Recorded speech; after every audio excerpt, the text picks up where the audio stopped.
Bolero వాహనాన్ని lorry ఢీకొట్టింది. ఈ ప్రమాదంలో వరి నాట్లు వేసేందుకు వెళ్తున్న ముగ్గురు కూలీలు మృతి చెందారు. మంచిర్యాల జిల్లా జైపూర్ మండలంలోని ఇందారం క్రాస్ రోడ్ వద్ద ఈ ప్రమాదం జరిగింది.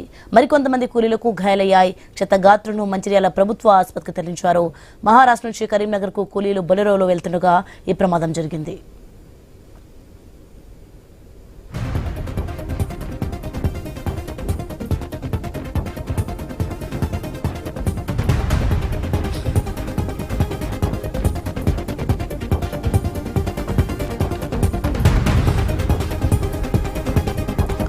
రైట్ కి అంశానికి సంబంధించి మరింత సమాచారం మా ప్రతినిధి శ్రీనివాస్ అందిస్తారు. శ్రీనివాస్, బొలెరో వాహనాన్ని లారీ ఢీకొట్టింది.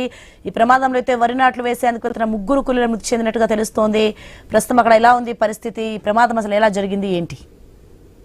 సోని, మంచిర్యాల జిల్లా జైపూర్ మండలం ఇందారం క్రాస్ రోడ్ వద్దనైతే ఈ రోజు తెల్లవారుజామున 4 గంటల సమయంలో ఘోర రోడ్డు ప్రమాదం అయితే చోటు చేసుకుంది. మహారాష్ట్ర నుంచి కరీంనగర్ లో వరి నాట్లు వేయడానికి వెళ్తున్నటువంటి మహారాష్ట్ర కూలీల బొలెరో వాహనాన్ని లారీ ఢీకొనడంతో అయితే సంఘటన స్థలంలో ముగ్గురు మృతి చెందగా మరో 15 మందికి గాయాలు కావడంతో అయితే వారందరినీ మంచిర్యాల ప్రభుత్వ ఆసుపత్రికి తరలించి చికిత్సనైతే అందిస్తున్న పరిస్థితులు అయితే ఉన్నాయి. అయితే ఉదయం వేళ ఇటు బొలెరో వాహనానికి సంబంధించిన డ్రైవరు యూరిన్ పాస్ చేయడానికి ఇటు రోడ్డు పక్కన బొలెరో వాహనాన్ని ఆపి వెళ్లడంతో వెనుక నుంచి వచ్చినటువంటి లారీ ఈ బొలెరో వాహనాన్ని ఢీకొట్టడంతో అయితే ముగ్గురు అయితే మృతి చెందిన పరిస్థితులు అయితే ఉన్నాయి. ప్రతి ఏడాది కూడా ఇటు మహారాష్ట్ర నుంచి ఛత్తీస్గఢ్ నుంచి అయితే మంచిర్యాల జిల్లాతో పాటు కరీంనగర్ జిల్లాకైతే ఇటు కూలీలు వలస వస్తూ ఉంటారు. దాదాపుగా నెల నుంచి 3 నెలల పాటు ఇక్కడే ఉండి కూలీ పనులు చేసుకుని మళ్ళీ తిరుగు ప్రయాణం అవుతారు. అయితే ఈ క్రమంలో